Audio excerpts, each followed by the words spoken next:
যুবসাথী প্রকল্প নিয়ে আপনাদের সমস্ত প্রশ্নের উত্তর। বন্ধুরা, আমরা এক এক করে প্রশ্ন লিস্ট করেছি। প্রথম প্রশ্নটি, কারা কারা এই প্রকল্পের জন্য আবেদন করতে পারবেন না অথবা কারা কারা এই প্রকল্পের টাকা পাবেন না।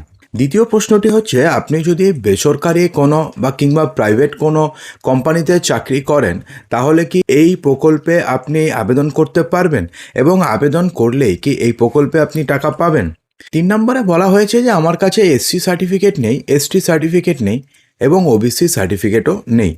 তো সেক্ষেত্রে আমি কি তাহলে এই যুবসাথী প্রকল্পে 1500 টাকা প্রতি মাসে পাবো? লক্ষ্মীর ভাণ্ডার পাই, তাহলে কি আমি এই প্রকল্পের জন্য আবেদন করতে পারবো? অর্থাৎ আমি ধরুন লক্ষ্মীর ভাণ্ডার পাই, তাহলে আমি কি এই প্রকল্পের জন্য আবেদন করতে পারবো? আমার কাছে ভোটার কার্ড নেই, আমার জাস্ট 18 বছর 21 বছর হয়েছে, কিন্তু এখনও পর্যন্ত আমি ভোটার কার্ড করিনি। তাহলে কি voter card mandatory? Voter card কি লাগবে? প্রফেশনে আমি স্টুডেন্ট লিখে ফেলেছি, এটা আনএমপ্লয়েডদের জন্য। প্রফেশনে কোনো কারণে আমি স্টুডেন্ট লিখে ফেলেছি, এবার কি হবে?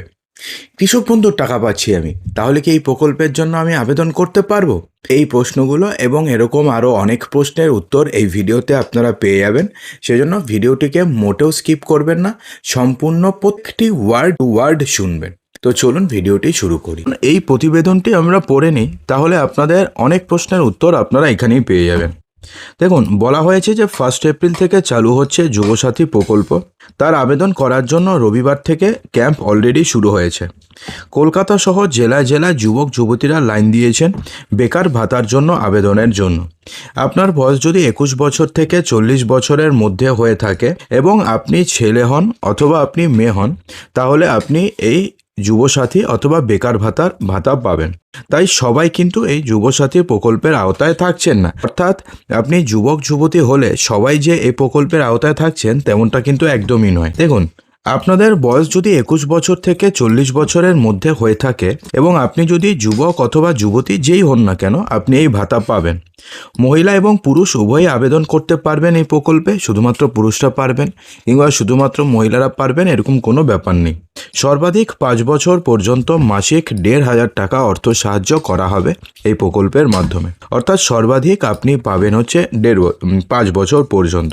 তবে চাকরি যদি এর মধ্যে আপনি পেয়ে যান, অর্থাৎ এই 5 বছরের মধ্যে যদি আপনি চাকরি পেয়ে যান, তাহলে সেক্ষেত্রে এই ভাতা বন্ধ হয়ে যাবে।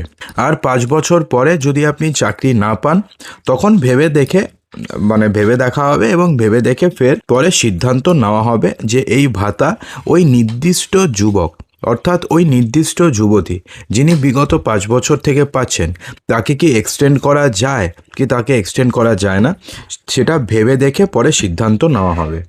ঠিক আছে।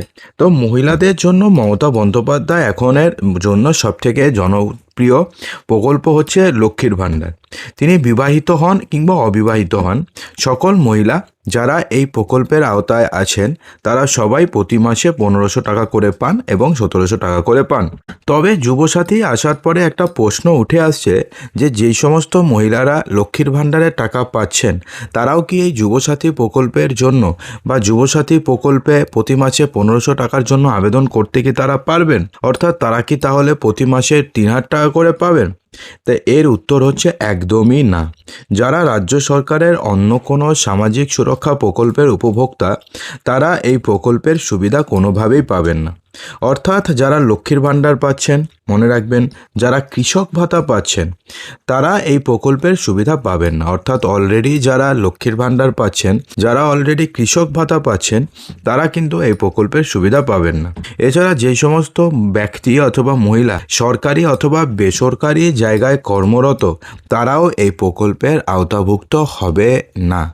অর্থাৎ যদি আপনার নামে পিএফএ অ্যাকাউন্ট থাকে, প্রভিডেন্ট ফান্ড যদি আপনাদের নামে থাকে, তাহলে সেক্ষেত্রে আপনি এই প্রকল্পের জন্য আবেদন করতে পারবেন না। অর্থাৎ আপনি যদি বেসরকারি কোথাও অর্থাৎ প্রাইভেট কোনো ফিল্ডে চাকরি করে থাকেন এবং সেক্ষেত্রে সেখান থেকে যদি আপনার নামে পিএফ অ্যাকাউন্ট জেনারেট হয়, তাহলে সেক্ষেত্রে আপনি এই প্রকল্পের জন্য আবেদন করতে পারবেন না। এবং যদি আপনি করেন, যদি কোনো কারণে যদি পিএফের সাথে লিঙ্ক দেখা না হয়, তাহলে সেক্ষেত্রে তো আপনি টাকা পেতেই থাকবেন, কোনো সমস্যা নেই। কিন্তু যদি কোনো দিন যদি পিএফ অ্যাকাউন্টের সাথে লিঙ্ক দেখা হয় এবং সেক্ষেত্রে আপনি যদি ধরা পড়েন, তাহলে সেক্ষেত্রে আপনাদের তো টাকা বন্ধ হবেই, সেই সঙ্গে কিন্তু আপনাদের বড়সড় সমস্যাও হতে পারে। ঠিক আছে, দেখুন এবার বলা হয়েছে কোন কোন ডকুমেন্টস নিয়ে যেতে হবে যুবসাথী প্রকল্পের আবেদনের জন্য। নিজের মোবাইল নম্বর দিতেই হবে, ঠিক আছে, অর্থাৎ যে মোবাইল নাম্বারটি ব্যাংকের অ্যাকাউন্টের সাথে লিঙ্ক করা রয়েছে সেই মোবাইল নম্বরটি দেবেন। লাগবে আপনার আধার কার্ড, মাধ্যমিক অথবা সমতুল্য পরীক্ষার অ্যাডমিট কার্ড, শিক্ষাগত যোগ্যতার প্রমাণপত্র লাগবে, ব্যাংক অ্যাকাউন্টের ডিটেলস লাগবে, পাসপোর্ট সাইজের সাম্প্রতিক ছবি লাগবে এবং 15 থেকে 26 ফেব্রুয়ারি পর্যন্ত রাজ্যের সব বিধানসভা এলাকায় এই প্রকল্পে আবেদনের জন্য ক্যাম্প চলবে। এবং আপনি যদি চান যে আপনি অনলাইনে আবেদন করবেন, তো সেক্ষেত্রে আপনি অনলাইনেও যুবসাথী প্রকল্পের জন্য আবেদন করতে পারবেন। অর্থাৎ সেক্ষেত্রে আপনাকে নিজের মোবাইল নম্বর লাগবে, আপনাকে তো দেখিয়ে দিয়েছি কীভাবে ফর্ম ফিল আপ করবেন। সেখানে আপনার আধার কার্ড লাগবে, মাধ্যমিক অথবা সমতুল্য পরীক্ষার অ্যাডমিট কার্ড লাগবে, শিক্ষাগত যোগ্যতার প্রমাণপত্র লাগবে, ব্যাংক অ্যাকাউন্টের ডিটেলস লাগবে, ব্যাংকের আইএফএসসি কোড লাগবে, ব্যাংকের পাসবইয়ের প্রথম পৃষ্ঠার জেরক্স লাগবে এবং আপনাদের ব্যাংক অ্যাকাউন্টের সাথে কোন মোবাইল নাম্বারটি লিঙ্ক করা রয়েছে সেই মোবাইল নাম্বারটি লিখতে হবে। অর্থাৎ এমনটাই নয় যে আপনাদের ব্যাংক অ্যাকাউন্টের সাথে কোন মোবাইল নাম্বার লিঙ্ক করা রয়েছে সেটা আপনি জানেন না, আপনি অন্য নাম্বার দিয়ে দিলেন, সেক্ষেত্রে কিন্তু আপনাদের পরবর্তীকালে সমস্যা হতে পারে। সে কারণে যেই অ্যাকাউন্ট নাম্বারটি বা মোবাইল নাম্বারটি আপনাদের অ্যাকাউন্টের সাথে লিঙ্ক করা রয়েছে সেই মোবাইল নাম্বারটিই দেবেন। অর্থাৎ দেখুন, এই প্রতিবেদনটি পড়ে আপনাদের এই প্রশ্নের তো উত্তর হয়ে গেছে, কারা কারা এই প্রকল্পের টাকা পাবেন না। বেসরকারি চাকরি করলে কি আবেদন করা যাবে? হ্যাঁ, আপনি করতে পারেন, কিন্তু যদি পিএফ অ্যাকাউন্টের সাথে যদি লিঙ্ক দেখা হয় তাহলে সেক্ষেত্রে আপনাদের অ্যাকাউন্ট বন্ধ হয়ে যেতে, অর্থাৎ সেক্ষেত্রে তখন আপনাদের যুবসাথী প্রকল্পের টাকা পাওয়া বন্ধ হয়ে যেতে পারে এবং পরবর্তীকালে আপনাদের বড়সড় সমস্যার মধ্যেও পড়তে হতে পারে। তো সে কারণে বেসরকারি চাকরি করলে এই প্রকল্পে আবেদন করা যাবে না, আপাতত তো এটাই মনে হচ্ছে। এসসি এসটি ওবিসি সার্টিফিকেট নেই, আপনি কি আবেদন করতে পারবেন? হ্যাঁ পারবেন, কারণ এই প্রকল্পটি এসসি এসটি কিংবা ওবিসিদের জন্য নয়, সকলের জন্য। লক্ষ্মীর ভাণ্ডার পেলে কি আবেদন করা যাবে? না, লক্ষ্মীর ভাণ্ডার পেলে আপনি এই প্রকল্পের জন্য আবেদন করতে পারবেন না। হলো, এবার ব্যাপারটি হচ্ছে ভোটার কার্ড নেই, তাহলে এবার কি করব? এই প্রকল্পে আবেদন করার জন্য ভোটার কার্ডের জেরক্স ম্যান্ডেটরি বলা হয়েছে, অর্থাৎ সেক্ষেত্রে আপনাকে ভোটার কার্ড দিতেই হবে। প্রফেশনের স্টুডেন্ট লিখে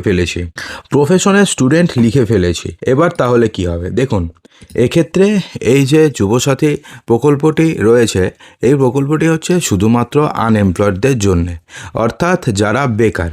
তো সেক্ষেত্রে আপনি যদি স্টুডেন্ট লিখে ফেলেন, সেক্ষেত্রে পরবর্তীকালে স্ক্রুটনির সময় আপনাদের আবেদন বাতিল পর্যন্ত হতে পারে। তো সে কারণে সেক্ষেত্রে স্টুডেন্ট না লিখে আনএমপ্লয়েড অথবা বেকার লেখাটাই সব থেকে বেশি শ্রেয়। তো সেক্ষেত্রে আপনি যদি কিছু লিখে না থাকেন তাহলে সেক্ষেত্রে আপনি বেকার লিখবেন, আর যদি আপনি স্টুডেন্ট লিখে ফেলেন তাহলে আরেকটি ফর্ম আনার চেষ্টা করবেন, যদি না পান তাহলে আপনি অনলাইনেও আবেদন করতে পারবেন। কৃষক বন্ধুর টাকা অর্থাৎ কৃষক ভাতা পেলে কি আবেদন করা যাবে? না, রাজ্য সরকারের আপনি যদি অন্য কোনো ফিনান্সিয়াল অ্যাসিস্ট্যান্স পান তাহলে সেক্ষেত্রে এই প্রকল্পের জন্য আপনি আবেদন করতে পারবেন না। তো বন্ধুরা, আশা করব যে ভিডিওটিতে আপনাদের সমস্ত কিছুই সঠিকভাবে বোঝাতে পেরেছি। যদি ভিডিওটি ভালো লেগে থাকে তো লাইক করবেন, বন্ধুদের মাঝে প্রচুর শেয়ার করবেন এবং চ্যানেলটিকে সাবস্ক্রাইব অবশ্যই করবেন।